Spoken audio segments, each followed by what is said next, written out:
Today I made some apple turnovers, and I used a little mini pie maker thing that's made by Wilton, so I thought that I would show you how this turns out. I made a pie crust by mixing 4 cups of flour, 2 teaspoons of salt, and I'm doing a double recipe here because I'm going to use half of this for something else later.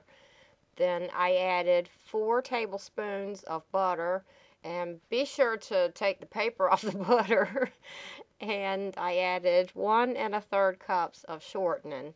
Then I mixed all of these ingredients together very well, and a pastry blender comes in handy if you have one of those. And I just mixed it together until it resembled a coarse cornmeal. Then I added 10 tablespoons of ice cold water and mixed it all together until it formed a dough. Then I put the dough in the refrigerator and left it there for a couple of hours. And if you go shopping, you'll resist the urge to go ahead and make your pie dough early. Then I rolled out the pie dough, and as you can see, I make the biggest mess ever when I do this. I'm terrible with a rolling pin. And the way this little pie maker is supposed to work is that you're supposed to be able to stamp out the dough with the bottom of this thing, and then that piece will supposedly fit into the pie maker.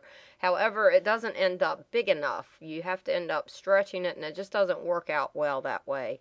So what I ended up doing was cutting a piece of paper the size that I needed so that it would be large enough to fit in this little pie maker.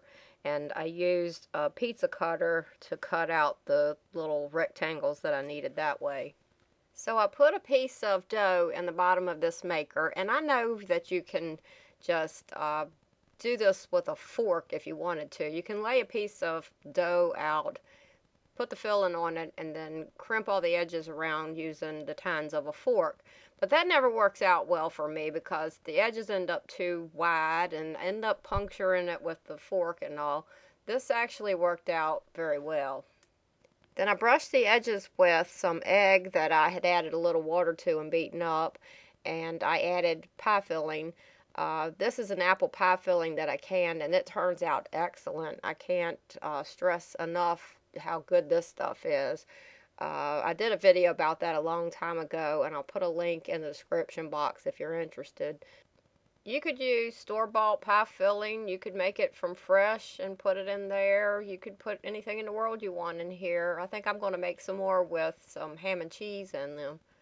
So after I put a couple tablespoons of the pie filling in the pie maker, I put another rectangle of the pie dough on top of it and closed it up.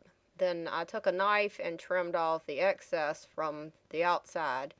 Then you just open it up and take the little pie out of the pie maker and put it on a cookie sheet. Then I brushed the pies with the egg and water mixture. Then I sprinkled them with a little bit of sugar and cinnamon that I'd mixed together and cut some slits in the top so that they could vent. And I baked them at 375 for 25 minutes. So here's how they turned out, and I think that little pie maker does a good job. I only had one little blowout on one of them, and I'm sure that's my fault. And it doesn't leave a big wide crust all around like I always get when I do it with a fork. And it's a good size and everything, and these little pies sure beat anything I've ever gotten from McDonald's or someplace like that.